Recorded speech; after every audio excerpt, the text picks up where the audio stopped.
सबसे पहला क्वेश्चन देखते हैं दोस्तों, नर्मदा नदी का अधिकांश भाग भारत के किस राज्य में बहता है? आपको बताना है इनमें से जो नर्मदा नदी होता है उसका अधिकांश भाग भारत के किस राज्य में बहता है। इसका राइट आंसर हो जाएगा दोस्तों ऑप्शन नंबर सी यानी मध्य प्रदेश में। आपको बता दें दोस्तों कि नर्मदा नदी मध्य प्रदेश के अमरकंटक की पहाड़ियों से निकलकर लगभग 1312 किलोमीटर की दूरी तय कर गुजरात में खंबात की खाड़ी में गिरती है और लगभग 1312 किमी में से यह लगभग 1071 किलोमीटर तक मध्य प्रदेश में ही प्रवाहित होती है। अगला क्वेश्चन देखते हैं दोस्तों, निम्नलिखित में से कौन सी नदी एस्चुरी नहीं बनाती है? आपको बताना है कि इनमें से कौन सी नदी है जो एस्चुरी बनाती है। इसका राइट आंसर हो जाएगा दोस्तों ऑप्शन नंबर बी यानी नर्मदा नदी। आपको बता दें नर्मदा नदी एस्चुरी बनाती है और शेष जो कि गंगा, कृष्णा, कावेरी हैं यह एस्चुरी नहीं बनाती है।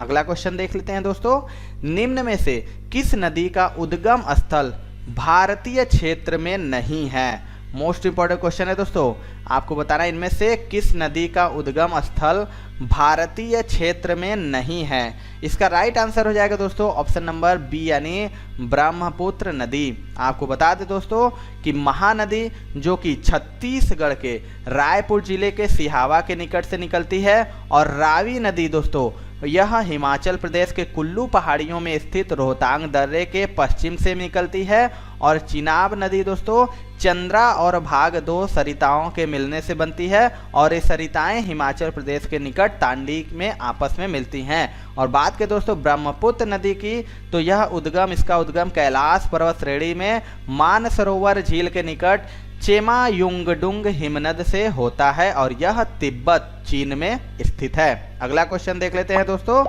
ब्रह्मपुत्र नदी भारत में मैदानी भाग में किस नाम से प्रवेश करती है? आपको बताना है जो ब्रह्मपुत्र नदी है वह भारत में मैदानी भाग में किस नाम से प्रवेश करती है। इसका राइट आंसर हो जाएगा दोस्तों ऑप्शन नंबर सी यानी दिहांग। आपको बता दें कि ब्रह्मपुत्र नदी भारत के मैदानी भाग में प्रवेश करते समय दिहांग कहलाती है और बांग्लादेश में इसे पद्मा नाम से जाना जाता है। अगला क्वेश्चन देखते हैं दोस्तों, डेल्टा का निर्माण होता है जब नदी के मुहाने पर। आपको बताना है कि जब डेल्टा का जो निर्माण होता है जब नदी के मुहाने पर क्या होता है। इसका राइट आंसर हो जाएगा दोस्तों ऑप्शन नंबर बी यानी नदी प्रवाह निर्बल होता है। आपको बता दें दोस्तों कि जब नदी किसी समुद्र या झील में गिरने लगती है तो उसकी गति इतनी मंद हो जाती है कि वह अपने अवसाद अथवा तलछट का निक्षेप करना आरंभ कर देती है और नदी अपने पूरे जल को एक ही धारा में बहाने में असमर्थ होती है तथा अपने आप को कई छोटी छोटी धाराओं में विभाजित कर लेती है और इस प्रकार एक त्रिभुजाकार आकृति का निर्माण होता है जिसे डेल्टा कहते हैं। आगे देख लेते हैं दोस्तों यदि आप ग्रुप डी की प्रिपरेशन करें दोस्तों तो आपके लिए कुछ महत्वपूर्ण ई बुक मैंने बनाया है जो निश्चित तौर पे आपको ले लेना चाहिए। दोस्तों मैथ का मैंने 500 क्वेश्चन का गेस्ट पेपर रेडी किया है specially for railway group D examination 2022 के लिए स्पेशल एडिशन इसे रेडी किया गया है। कंप्लीट 500 क्वेश्चन को आप पूरा प्रिपेयर कीजिए, प्रैक्टिस कीजिए, जो मैंने यहाँ पे रेडी किया with complete solution and trick के साथ आपको मिलेगा आपके प्रैक्टिस के लिए बहुत बेहतरीन। और सर दोस्तों जीके के जितने भी टॉपिक बनते हैं उन सभी को एक साथ आपका पूरा जीके स्टडी जीके बाहर जाएगा नहीं, अप्रोक्सीमेटली 10 नंबर के आपके परीक्षाओं पूछे जाते हैं तो सब कुछ आप इसी से कवर कर पाएंगे। ये दोनों ई बुक बहुत इंपॉर्टेंट है। एंड साइंस का पोर्शन दोस्तों इसके लिए स्पेशली मैंने 1001 क्वेश्चन जो अति संभावित जो बार बार क्वेश्चन रिपीट किया गया है इस ई बुक को मैंने रेडी किया है स्पेशली फॉर ग्रुप डी आपकी परीक्षाओं के लिए और इन सभी प्रश्नों के डिटेल के साथ मैंने इस ई बुक में आपके लिए डिलीवरी दी है जो आपको बहुत हेल्प करेगा। बस फटाफट लेके आपको रिवीजन स्टार्ट करना है। दोस्तों इन सभी ई बुक्स के लिंक आपको डिस्क्रिप्शन बॉक्स में मिल जाएंगे, फटाफट ले लीजिए और सारे के प्रैक्टिस और इन सभी का रिवीजन स्टार्ट कीजिए। तो लिंक डिस्क्रिप्शन बॉक्स में इसका मिल जाएगा। अरब सागर में गिरने वाली नदियां डेल्टा क्यों नहीं बनाती? मोस्ट इंपॉर्टेंट क्वेश्चन है, बताना है जो अरब सागर में गिरती है नदियां वह डेल्टा क्यों नहीं बनाती हैं। इसका राइट आंसर हो जाएगा दोस्तों ऑप्शन नंबर सी यानी कठोर चट्टानों से गुजरने के कारण अपने साथ एक गाद लेकर नहीं चलती हैं। आपको बता दें कि अरब सागर में गिरने वाली मुख्य नदियां नर्मदा एवं ताप्ती हैं, जो विंध्य पर्वत श्रृंखला की कठोर चट्टानों से गुजरती हैं, जिससे वे अपने साथ गाद लेकर नहीं चलती है और यही कारण है कि ये नदियां डेल्टा नहीं बनाती है। अगला क्वेश्चन देख लेते हैं दोस्तों, निम्नलिखित नदियों में से कौन सी नदी अपने मुहाने पर कोई डेल्टा नहीं बनाती? मोस्ट इंपॉर्टेंट क्वेश्चन है, मैक्सिमम बार ये क्वेश्चन रिपीट हुआ है दोस्तों। बताना है कि निम्नलिखित नदियों में से कौन सी नदी अपने मुहाने पर कोई डेल्टा नहीं बनाती है। इसका राइट आंसर हो जाएगा ऑप्शन नंबर डी यानी ताप्ती नदी। आपको बता दें कि भारत की नर्मदा तथा ताप्ती नदियां डेल्टा के स्थान पर एस्चुरी का निर्माण करती हैं और ताप्ती नदी सतपुड़ा श्रेणी के दक्षिण में मध्य प्रदेश के बैतूल जिले से निकलती हैं। अगला क्वेश्चन देखते हैं दोस्तों, भारत में डेल्टा बनाने वाली नदियां हैं। अब आपको बताना है कि जो भारत में डेल्टा बनाने वाली नदियां कौन सी है। राइट आंसर हो जाएगा ऑप्शन नंबर सी यानी कावेरी, गंगा और महानदी। आपको बता दें कि डेल्टा से तात्पर्य एक नदी द्वारा अपने अंतिम सिरे पर निकली विभिन्न धाराओं से निर्मित त्रिभुजाकार स्थलाकृति से है और भारत में डेल्टा बनाने वाली मुख्य नदियों में गंगा, कावेरी तथा महानदी है और गंगा नदी द्वारा बनाया गया डेल्टा सुंदरबन है, जो विश्व का सबसे बड़ा डेल्टा है। अगला क्वेश्चन देख लेते हैं दोस्तों अनअकैडमी पे टॉप एजुकेटर आप लोगों के लिए टॉप बैचेज ला रहे हैं जो एसएससी एग्जामिनेशन के लिए मोस्ट इंपॉर्टेंट है। देखिए एसएससी उद्देश्य बैच है जो सीजीएल एंड सीएचएल के लिए 6 अप्रैल से स्टार्ट हो रहा है। आप इसे ज्वाइन करके कंप्लीट रिवीजन कर सकते हैं। इसके अलावा एम बैच है जो स्पेशली सीपीओ के लिए चलाया जा रहा है और सभी एसएससी एग्जामिनेशन जो 2022 के लिए उसके लिए कंप्लीट बैच है जनरल स्टडीज का 6 अप्रैल से स्टार्ट हो रहा है। आप फटाफट इसे ज्वाइन कर सकते हैं। फाउंडेशन बैच है एसएससी एमटीएस जो आगामी होने वाला है। सीएचएसएल के लिए से बहुत सारे बैचेज आपके लिए लाए जा रहे हैं। इसके अलावा दोस्तों अनअकैडमी आपको आस्क अ डाउट फीचर भी देता है। आपको कभी भी कोई भी इशू हो आप डायरेक्ट अनअकैडमी एप्लीकेशन से क्वेश्चन सेंड कर सकते हैं। ठीक है, तो आप एक चाहें तो एक साथ लगातार 3 डाउट को भी सेंड कर सकते हैं और रेज हैंड फीचर देता है। क्लास के दौरान आप डायरेक्ट कनेक्ट हो सकते हैं अपने एजुकेटर के थ्रू। तो अभी के अभी आप लोग एसएससी एग्जामिनेशन के लिए सब्सक्रिप्शन ले लीजिए। सब्सक्रिप्शन के लिए अगर आप कोड इस्तेमाल करते हैं OJ10 तो इससे आपको 10% का डिस्काउंट मिल जाएगा। फिर किसी भी कैटेगरी में इस कोड का इस्तेमाल करेंगे तो आपको 10% का डिस्काउंट मिल जाएगा। कौन सी नदी बंगाल की खाड़ी में मिलती है? आपको बताना है इनमें से कौन सी नदी है जो बंगाल की खाड़ी में मिलती है। इसका राइट आंसर हो जाएगा दोस्तों ऑप्शन नंबर सी यानी महानदी। आपको बता दें कि महानदी छत्तीसगढ़ के रायपुर जिले में सिहावा के निकट से निकलती है तथा ओडिशा में बहती हुई बंगाल की खाड़ी में गिर जाती है और इस नदी की कुल लंबाई 857 किलोमीटर है। अगला क्वेश्चन देख लेते हैं दोस्तों, पश्चिमी घाट में पश्चिम की ओर बहने वाली अधिकांश नदियां किस कारण डेल्टा का निर्माण नहीं करती हैं? आपको बताना है कि जो पश्चिमी घाट में पश्चिम की ओर बहने वाली अधिकांश नदियां हैं वह किस कारण से डेल्टा का निर्माण नहीं करती है। राइट आंसर हो जाएगा ऑप्शन नंबर बी यानी अधिक ढलान के कारण। आपको बता दें दोस्तों कि पश्चिमी घाट जिन्हें सह्याद्री की पहाड़ियां भी कहते हैं, ताप्ती नदी घाटी से लेकर कुमारी अंतरीप तक फैला है और पहाड़ियां अरब सागर की ओर खड़े ढाल और पूर्व की ओर धीमे ढाल वाली हैं और खड़े ढाल के कारण ही पश्चिम की ओर प्रवाहित होने वाली नदियां डेल्टा का निर्माण न करके एस्चुरी बनाती हैं। अगला क्वेश्चन देखते हैं दोस्तों, कौन सी नदी उड़ीसा में डेल्टा बनाती है? आपको बताना है इनमें से कौन सी नदी है जो उड़ीसा में डेल्टा बनाती है। इसका राइट आंसर हो जाएगा दोस्तों ऑप्शन नंबर ए यानी महानदी। आपको बता दें महानदी जिसका उद्गम छत्तीसगढ़ के रायपुर जिले में सिहावा के निकट से होता है और दक्षिण पूर्व की ओर प्रवाहित होती हुई उड़ीसा तट पर विस्तृत डेल्टा का निर्माण करती है। अगला क्वेश्चन देख लेते हैं दोस्तों, अरावली पर्वत श्रृंखला किस नदी प्रणाली से द्विभाजित होती है? आपको बताना है इनमें से अरावली पर्वत श्रृंखला जो है वह किस नदी प्रणाली से द्विभाजित होती है। इसका राइट आंसर हो जाएगा दोस्तों ऑप्शन नंबर डी यानी लूनी और बनास। आपको बता दें अरावली पर्वत श्रृंखला को द्विविभाजित करने वाली नदी लूनी और बनास है। अगला क्वेश्चन देख लेते हैं दोस्तों, सिंधु नदी का उद्गम स्थल क्या है? मोस्ट इंपॉर्टेंट क्वेश्चन है ये। आपको बताना है कि जो सिंधु नदी है उसका उद्गम स्थल क्या है। इसका राइट आंसर हो जाएगा ऑप्शन नंबर सी यानी मानसरोवर झील। आपको बता दें दोस्तों सिंधु नदी का उद्गम स्थल तिब्बत में 5180 मीटर की ऊंचाई पर मानसरोवर झील के पास है और यह नदी लगभग 2880 किमी दूरी तय कर अरब सागर में गिरती है और भारत में यह नदी लगभग 709 किलोमीटर प्रवाहित होती है।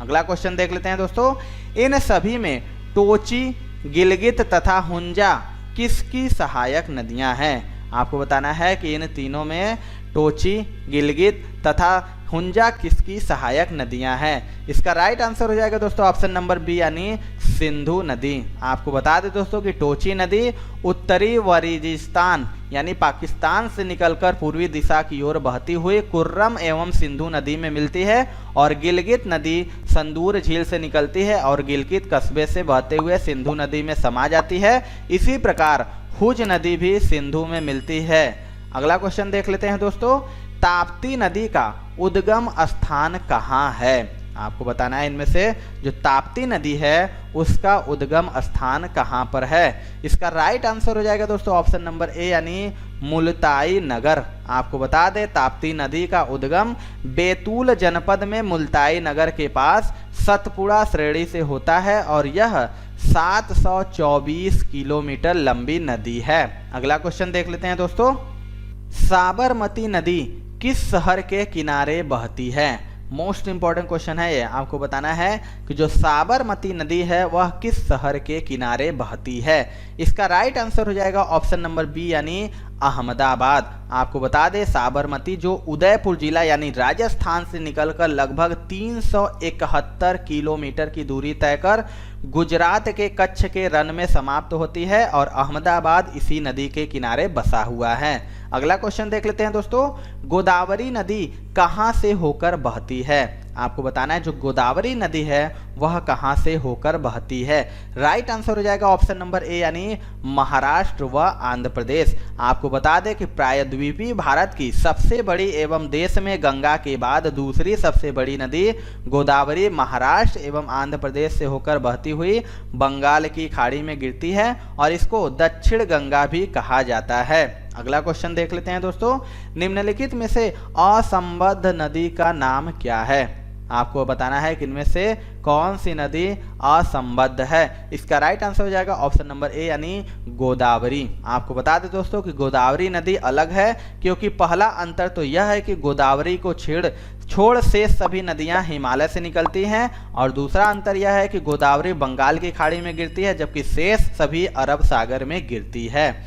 अगला क्वेश्चन देख लेते हैं दोस्तों, इंद्रावती, प्राणहिता और साबरी किसकी सहायक नदियां हैं? आपको बताना है कि ये जो तीनों नदियां हैं वह किसकी सहायक नदियां हैं। मोस्ट इंपॉर्टेंट है दोस्तों ये क्वेश्चन। इसका राइट आंसर हो जाएगा ऑप्शन नंबर डी यानी गोदावरी। आपको बता दें दोस्तों कि इंद्रावती, प्राणहिता व साबरी दक्षिण गंगा या वृद्ध गंगा कही जाने वाली गोदावरी की सहायक नदियां हैं और गोदावरी की जो अन्य सहायक नदियां हैं वो है पवदा, पूर्णा, मनप्रा, पैनगंगा और वैनगंगा, वर्धा। अगला क्वेश्चन देख लेते हैं दोस्तों, भारत का दूसरा बृहद अपवाह क्षेत्र किस नदी का है? आपको बताना है कि जो भारत का दूसरा बृहद अपवाह क्षेत्र है वह किस नदी का है। इसका राइट आंसर हो जाएगा ऑप्शन नंबर ए यानी गोदावरी नदी। आपको बता दें गंगा नदी का जो अपवाह क्षेत्र लगभग 8,61,404 वर्ग किमी है और गोदावरी का अपवाह क्षेत्र लगभग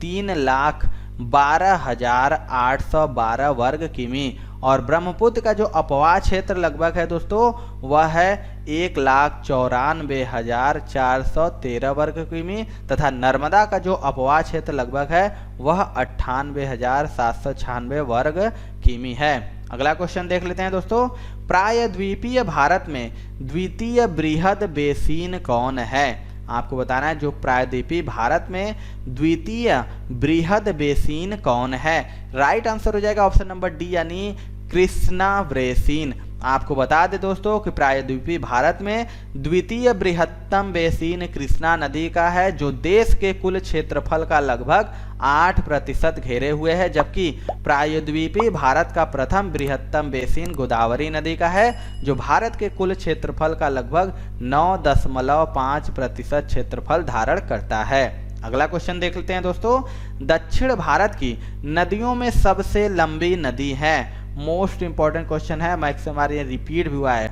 आपको बताना है जो दक्षिण भारत की नदियों में सबसे लंबी नदी कौन सी है। राइट आंसर हो जाएगा दोस्तों ऑप्शन नंबर ए यानी गोदावरी नदी। आपको मैंने बताया दोस्तों कि दक्षिण भारत की सबसे लंबी नदी गोदावरी है और इसकी लंबाई 1465 किलोमीटर है और इसे दक्षिणी गंगा भी कहा जाता है।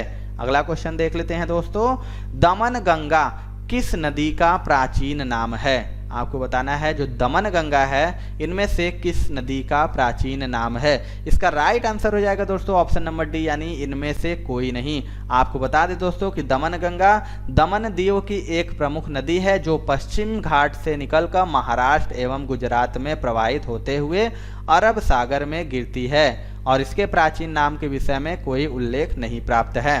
अगला क्वेश्चन देख लेते हैं दोस्तों, चंबल नदी के बहाव क्षेत्र निम्न भू आकृति की बनी है। मोस्ट इंपॉर्टेंट क्वेश्चन है ये भी दोस्तों। आपको बताएं जो चंबल नदी के बहाव क्षेत्र है वह किस भू आकृति की बनी हुई है। इसका राइट आंसर हो जाएगा ऑप्शन नंबर ए, यानी खड्डों। आपको बता दें चंबल नदी मध्य प्रदेश में महू के निकट लगभग 600 मीटर ऊंची जनापाव की पहाड़ियों से निकलकर राजस्थान से होकर बहती हुई उत्तर प्रदेश में इटावा के पास यमुना नदी में मिल जाती है और अत्यधिक गली अपरदन के कारण चंबल नदी की घाटी बीहड़ों में परिवर्तित हो गई है जिन्हें चंबल खड्ड भी कहा जाता है। अगला क्वेश्चन देख लेते हैं दोस्तों, निम्नलिखित में से कौन सी नदी हिमाचल प्रदेश से होकर प्रवाहित नहीं होते हैं। मोस्ट इंपॉर्टेंट ये भी क्वेश्चन है दोस्तों। आपको बताना है कि कौन सी नदी है जो हिमाचल प्रदेश से होकर प्रवाहित नहीं होती है।